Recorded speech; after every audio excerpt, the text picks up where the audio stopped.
Ladies and gentlemen, the story you are about to hear is true. Only the names have been changed to protect the innocent. Fatima Cigarettes, best of all long cigarettes, brings you Dragnet.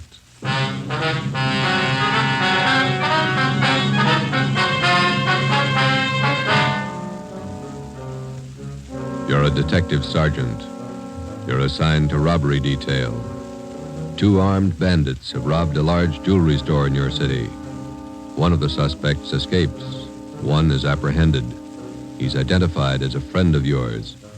Your job, send him to prison. If you want a long cigarette, smoke the best of all long cigarettes. Smoke Fatima. Fatima is the long cigarette which contains the finest Turkish and domestic tobaccos superbly blended to make Fatima extra mild.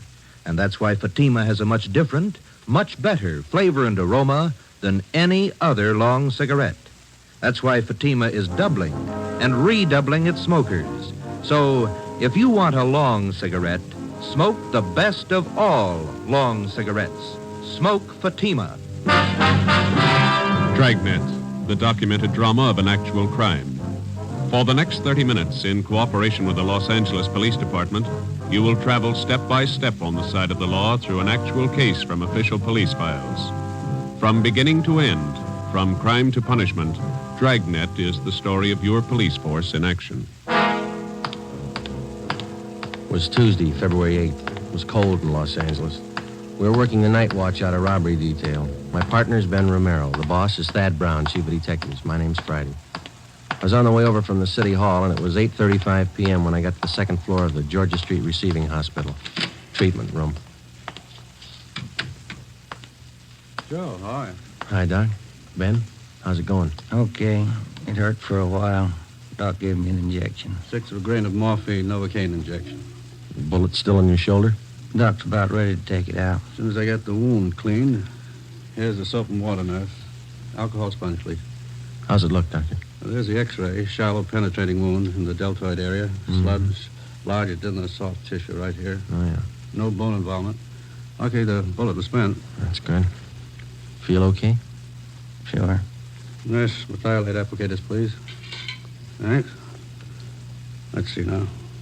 Where'd you leave Tyler, Joe? Interrogation room. Reynolds and Thompson are with him. Let me have the probe, nurse. Yeah. Feel anything, Romero? No. That's it. You hear that? Hear what? Located the slug with a probe. Oh. Nice. Forceps. Thanks. Here we go. Oh, steady. You call your wife? No, she don't worry. Here it is, boys. Want to mark it for evidence? Yeah, give it to me, will you? I will. Nurse, sterile saline solution. Irrigate the wound. No sign of Tyler's partner, huh, Joe? Guy got me? No, not yet, no. Sterile dressings, please. How long did you know this Tyler? Before he went wrong, I mean. I met him in the Army, helped him line up a job when he got out. It's too bad. Sure is funny. Meeting a friend of yours pulled an armed robbery. Must have surprised you, huh? Yeah, kind of. You want me to drive you home when the doc's finished here? Let's go back to the office and talk to Tyler first. Okay. Is that all right, Doc? No. You're staying right here, Romero, till tomorrow morning. If you haven't got a temperature by then, I might release you. Oh, it's only a flesh wound, Doc. I feel all right. I'm not taking any chances with gunshot wounds. If infection set in and you were laid up, I'd have the pension committee to answer to. You're staying here. Sounds like an order. It is. You can pick him up in the P&F ward tomorrow morning. Okay. You gonna need anything, Ben? Yeah. I phoned to tell my wife I won't be home for dinner. His name was Max Tyler, white, male American, age 32. Dark hair, brown eyes, medium build, married, father of twin boys. He was a friend of mine. We served together in the Army overseas, and when the war finished, I came back to my job on the force, and Max went back to his old job. It didn't fit him anymore. He stopped working and started drinking. His wife didn't help much. Max started with small trouble, but it grew fast. On the afternoon of February the 8th, Tuesday, Ben and I surprised 2 men holding up a Main Street jewelry shop. Shots were exchanged, and Ben received a flesh wound in the shoulder. One of the hold-up men escaped. The other one was apprehended. His name was Max Tyler. Hi, Larry. Hi, Joe. Glad you got here. Tyler says you won't talk to anybody but you. Okay, boy. Thanks for standing by. Sure. I'll be outside. You need anything?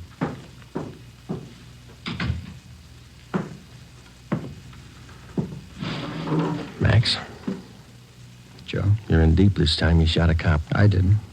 This guy was with me. I didn't fire once. You were in on the job. Yeah. Then don't expect presents. I don't expect anything, Joe. Glad you came back. I don't want to talk to those other cops. I work in the same department they do, same job. Well, it's easier to talk to you. What's your story? I was crazy to try it. No alibis, Joe, but I didn't know what I was doing. Believe me, I just didn't realize. I won't buy it, Max. You told me the same thing 14 months ago when they picked you up for those bum checks you were passing. Sure, I hung some paper, but I'm no hood, Joe. You know that. I was drinking. I needed dough for Dorothy and the kids. You gotta believe me. I need a break. You said that before, too. I went to bat for you, got off with 6 months and 3 years probation. Now you turn up with another caper. I know, Joe, I know. I'm sorry. You're sorry once, Max, and it works, but one free ride's enough for anybody. Now, that's it. Did I say I wanted that kind of a break? I'll serve my time, Joe. I'll serve every day I owe. And then what can you tell me you couldn't have told the other cops? I want to ask you a favor. Yeah? I know you're going to hook me on this. So while I'm doing my time, Dorothy and the kids are staying with relatives out in Inglewood. If you'll... Well, just keep an eye on them, you know, Joe. I don't mean dough. Dorothy can work with. Kind of watch out for them, huh? Give them a break, Joe. It's not their fault. Will you do it, Joe? Yeah. Sure, I'll take care of it. Now, you do something for me. Anything you want, guy.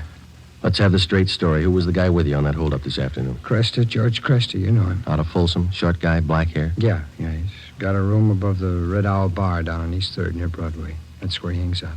Where can we find Cresta now? Oh, maybe there, I don't know. I'll give you a list of the places he goes. Some of his friends I've met.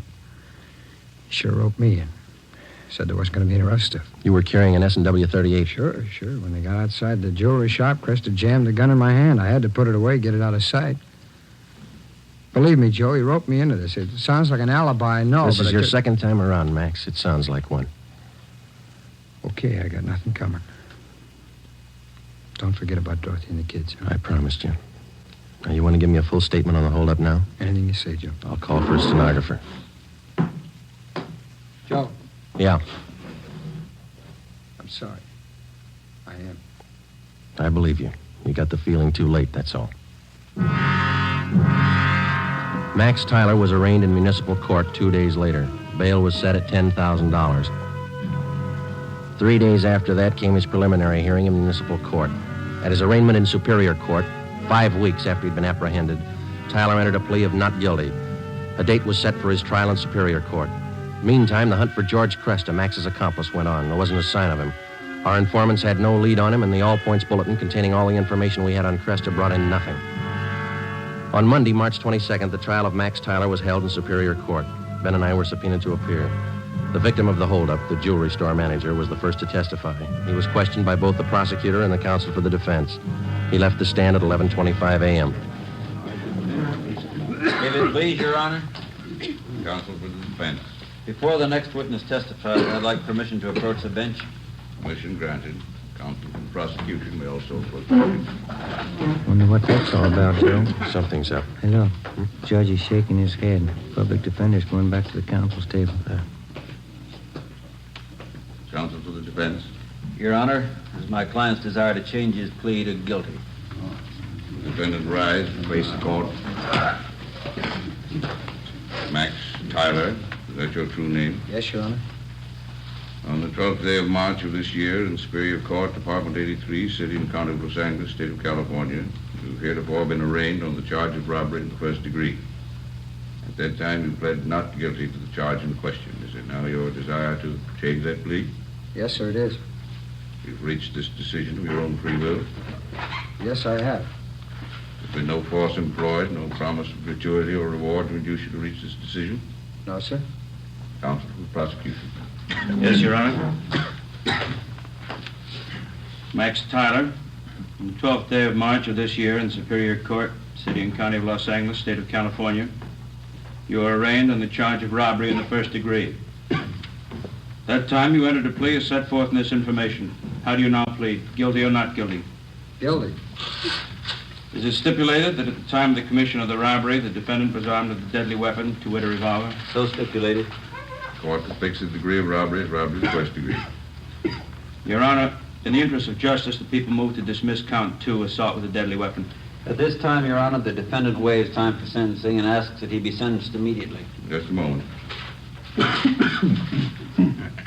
Max Tyler, it's the judgment of this court that on the 8th day of February of this year, you did enter the premises at 23108 East Main Street in the city, and there did attempt the felonious taking of personal property in the possession of another from his person in immediate presence and against his will. Further, said attempt was made while you were armed with a dangerous and deadly weapon. Max Tyler, this court finds you guilty of robbery in the first degree. Count 2 is dismissed. Does it, Joe? Decision of this court that you be returned to the county jail. The sheriff will transfer you to the state penitentiary where you will serve the sentence as prescribed by law. Court recessed for 15 minutes. Hey, Joe. Miss Tyler over there, she's taking it pretty hard. Yeah, come on, we better go see her. Hello, Dorothy. I love him, Joe. What am I going to do without him? Children. I'll give it to you straight, Dorothy. You didn't do much to keep Max out of this. You drank right along with him. You don't Joe. deserve those kids. That's my opinion. Please, I know it. Don't make it any harder. Don't. I'll do anything I can for the kids, Dorothy. That's all. What am I going to do without him? I can't be all alone without Max. It's not right. It's not right. Neither's armed robbery. Goodbye, Dorothy. Before the end of March, Max Tyler was delivered to San Quentin State Penitentiary, where he started serving his term. His wife, Dorothy Tyler, got a job as a telephone operator. She and her children continued living with her relatives down in Inglewood. I helped them out whenever I could. 6 months went by. Every 2 weeks, faithfully, Tyler wrote me a letter from prison. I answered most of them. While Ben and I worked on other jobs, the search for George Cresta went on. We failed to uncover a single lead. 10 months passed. Tuesday, January 16th, 1949, 4 p.m. I checked in for work as usual. Hi, Joe. Cold out, huh? Yeah. Did you pick up the mail? Mm-hmm. There's a letter in your box from San Quentin. Tyler, huh? How's he doing, anyway? Good. Clean record. Got himself a pretty fair job in the prison library. Yeah.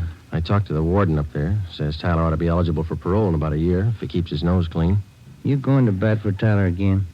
I don't know. See what happens. How can you see anything in that guy? He's giving you nothing but trouble. Oh, a lot of people giving him the same. Maybe that explains it. Not for me, it doesn't. I wouldn't trust him with dirty laundry. I get it. Robbery Friday. Joe, this is Dorothy Tyler. I got to talk to you. Yeah, Dorothy, what's the matter? I found Cresta. I saw him. What? George Cresta. I know where he is. I saw him downtown. I followed him to his place. You sure it was him? I'm positive. He's staying at 134 Jesse Street. It's a rooming house just off Alameda. 134 Jesse. Got it. Thanks, Dorothy. Come on, Ben. 8 minutes later, Ben and I were interviewing the landlord at 134 Jesse Street, a cheap rooming house down on the south end of the city. The landlord's name was Peterson. We showed him Cresta's mug shot, and he told us he was in room 11.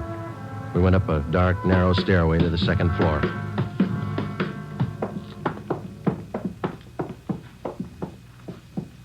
And here we are, number 11. All right, stand clear. I'll try the door. Mm-hmm.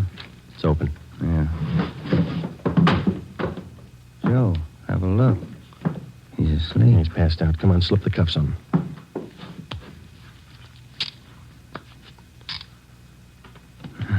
That was easy. Yeah. All right, I got his gun. He's been drinking, all right. He'll have a big hangover. He'll have a long time to get over it. George Cresta was booked at county jail on suspicion of robbery. 2 months and 3 weeks later in Superior Court, he was tried and convicted of assault with a deadly weapon and first-degree robbery and sentenced to the state penitentiary. The day after Cresta was sentenced, I was called to the office of Chief of Detectives Thad Brown. Friday, this Max Tyler is coming up for parole in a couple of months. He's a friend of yours, isn't he? That's right, in a way. You've been writing letters to the warden. You've talked to the parole board about him.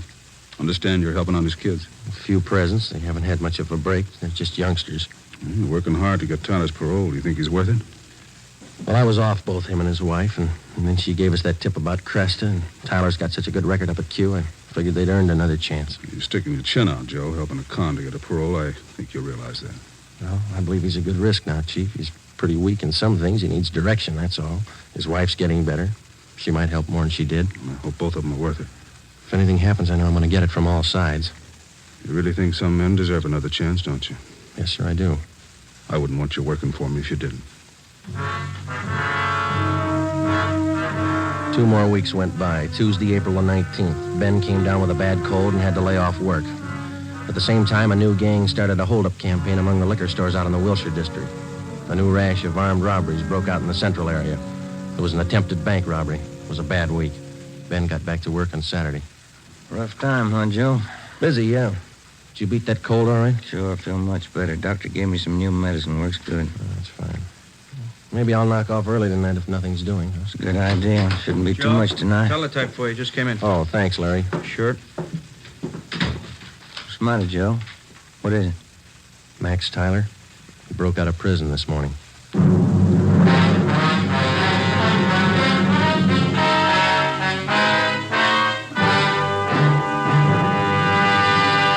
You are listening to Dragnet, authentic stories of your police force in action.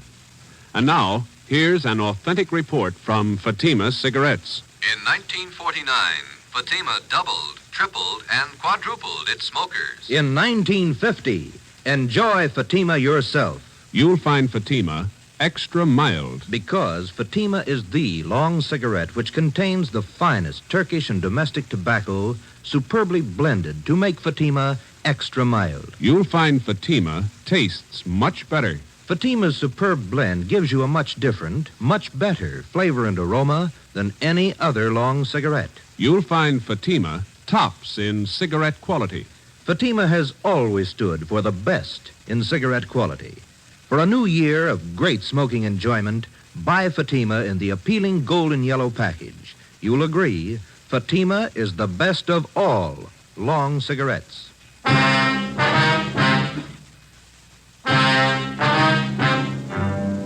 In the course of his career, the police officer is afforded 2 diverse views of the criminal. At first, the rookie cop is taught to distrust the criminal at every turn, without exception. He's schooled in the 1,001 ways in which the criminal operates, his psychology, his mode of operation. Then, when he's thoroughly acquainted with the methods of the criminal and how best to detect them, the police officer starts to learn the most difficult lesson of all: how to distinguish between the confirmed criminal and the lawbreaker, in whom there is hope of rehabilitation. After 9.5 years of police work, my first experiment in this field was with Max Tyler. I'd given him 2 chances to prove himself, and he'd lost on both of them. So did I. 2 months before his parole hearing, which might have given him his freedom, Max Tyler had suddenly decided to escape. How he figured it, I didn't know, but it was my job to find him. At 5 o'clock that afternoon, Ben and I met in the chief of detective's office. 2 officers, Holland and Grayson, from the State Adult Authority escape detail, were there. How did Tyler manage his escape, Grayson? Well, same old story. They figured they could trust him up there. He had a good job on the prison farm. They trusted him. When did they find out he was gone? On the early morning count. Have you checked his relatives out in Inglewood yet? Yeah, we have. We've got the home staked out. We're covering all the places we figure he might go. How about Mrs. Tyler? You get in touch with her Friday? Her relatives told us that she's on a weekend vacation with the 2 kids, staying with friends down at Laguna Beach. We got a call in to them. Should be hearing from them soon. I understand Tyler's a friend of yours, Friday. He was ready for parole. Yeah, I was trying to help it along. I thought the guy deserved a break. He didn't need you, Joe. He made his own. Well, he was feeling bad. You weren't the only one fooled, Friday. You had the prison officials buffaloed, too. Yeah, I know. I helped convince them. You got any leads on Tyler at all, Grayson? I mean, from the time he broke prison? Pretty strange. They traced him as far as Stockton, and then they lost the trail completely. The Stockton police in on the search? Yeah, sure funny. The guy has no money, no car we know of, no change of clothes. You figure he's getting help from somebody? Could be. Excuse me a minute. Brown speaking. Yeah, just a moment. You, Friday. Oh, thank you. Friday? Yeah. When? Where? Just a minute. Will you hold on, please? It's the Tyler's friends down at Laguna Beach. Mrs. Tyler there? No, she called him last night about 7 o'clock. Told him she'd changed her plans. She wasn't coming. She told them where she was going? She wanted to know which highway would take her to Stockton. We told the Tyler's friends in Laguna Beach to contact us immediately if they heard from either Mr. or Mrs. Tyler. We got out an APB on Dorothy Tyler, and then we drove out to interview her relatives in Inglewood. They told us that Mrs. Tyler had the 2 children with her. She had left their house at 6 p.m. the night before by taxi. As far as they knew, she didn't own a car. We talked with some of her friends in the neighborhood. The only thing they could tell us was that she had not borrowed a car from any of them. We drove down to the telephone exchange where she was employed as an operator, and we spoke with a manager, a Mr. Ralph Cartwright. I'm sorry, gentlemen. This is Mrs. Tyler's night off. Is there something I can help you with? When is Miss Tyler due back at work, Mr. Cartwright? Well, she's working the 10 to 7 starting tomorrow, doing at 10 a.m. We understand that she's on a weekend vacation, huh? Yes, you see, today was payday, so she asked me if she could have her check ahead of time. Said she had to have the money for the weekend. Did you give her the check? Oh, my, no. I couldn't give her the check ahead of time. But I did do her a favor, just to help her over the weekend. What was that? I loaned her my car. We got a complete description of the car together with a license number and called the office. The information was broadcast to all units throughout the city and teletyped to all points in the state. Chief of Detectives Thad Brown ordered an immediate stakeout on the telephone exchange where Mrs. Tyler was employed. The stakeout at the home of Inglewood continued. Another day passed. We checked with the bank where Mrs. Tyler maintained her account. It was 10:25 a.m. when we got back to robbery detail. Gentlemen, what'd you find out? Miss Tyler closed her account 3 days ago, withdrew all her savings, $46.55. They're not going to go far on that. Any word about that car she borrowed? Teletype came in about an hour ago. They found it just outside Santa Barbara, abandoned. Anyone see the Tylers? No reports. I wonder how those poor kids are making out. Yeah. He must be crazy, and his wife, too. If she was going to help him pull an escape, why'd she have to drag the kids along? It's the way some parents figure, Friday. They owe their children nothing. The children owe them everything. Call for you, Friday. Take it on 2. Oh, thanks, Larry. Friday. This is Hopkins, Friday, on stakeout at the phone exchange. Yeah, Bert. Tyler woman came for a check. We got her.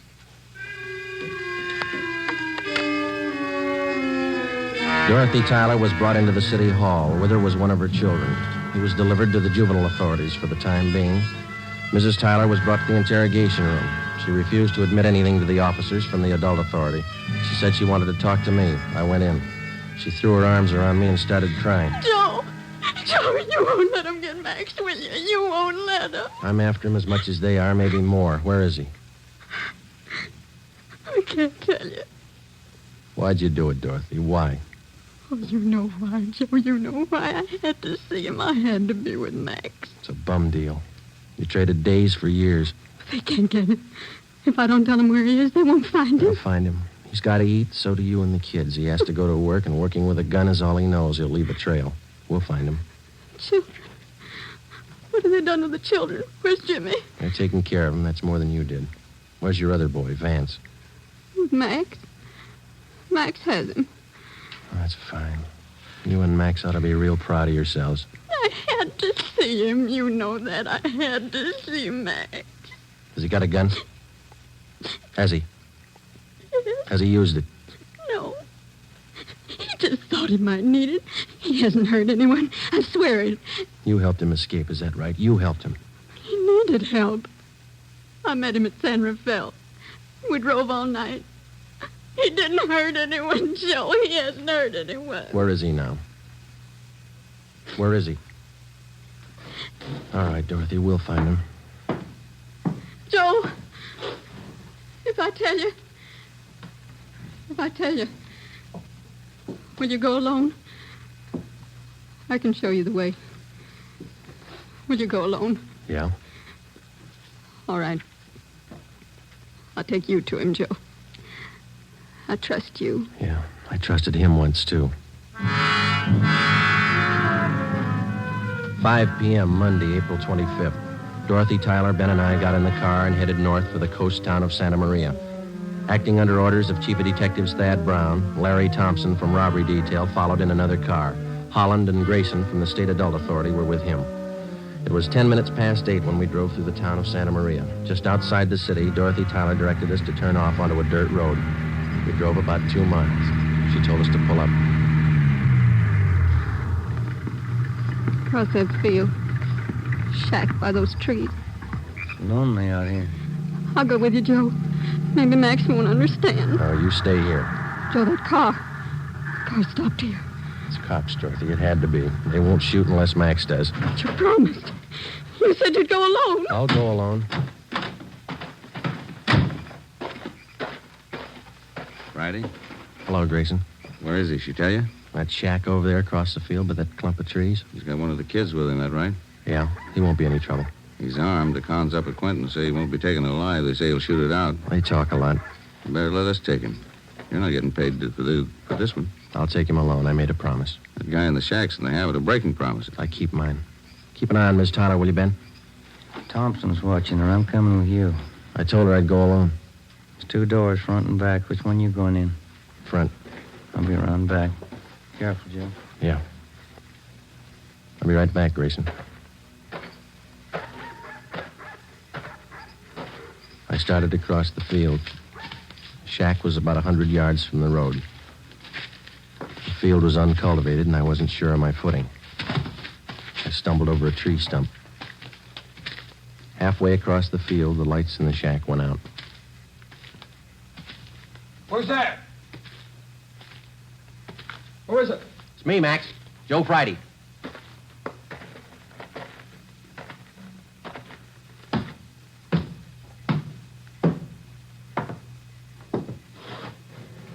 Max? Come on, open up. All right, Max.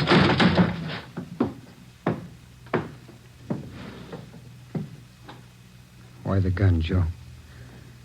I never thought you'd take me with a gun. I never thought I'd have to kick down a door to get you.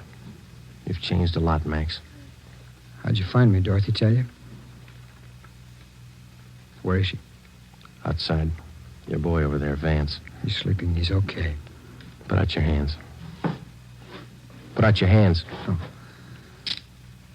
I'm sorry, Joe. Yeah. You've been good to us. I won't try to explain. Neither will I, Max. Come on.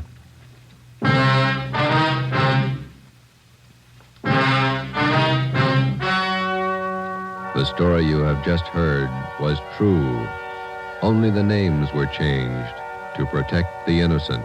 On June 2nd, trial was held in Superior Court, City and County of Marin, State of California. In a moment, the results of that trial. It's amazing how many long cigarette smokers are changing to Fatima. Here are the actual figures. New York Division. Fatima sales up 132%. Los Angeles Division. Fatima sales up 545%. St. Louis Division. Fatima sales up 548%. Yes, in 1949, more and more smokers discovered that Fatima is the best of all long cigarettes. They found Fatima extra mild. They found Fatima has a much different, much better flavor. They found the name Fatima means the best in cigarette quality. In 1950, enjoy Fatima yourself. Best of all long cigarettes.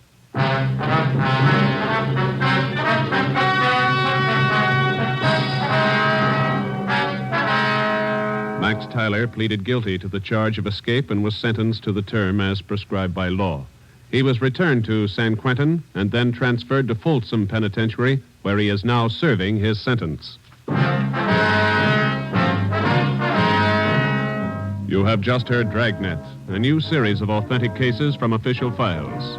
Technical advice for Dragnet comes from the Office of Acting Chief of Police, W.A. Wharton, Los Angeles Police Department. Dragnet honors the state of California and the men of the California Highway Patrol, another of America's outstanding law enforcement agencies.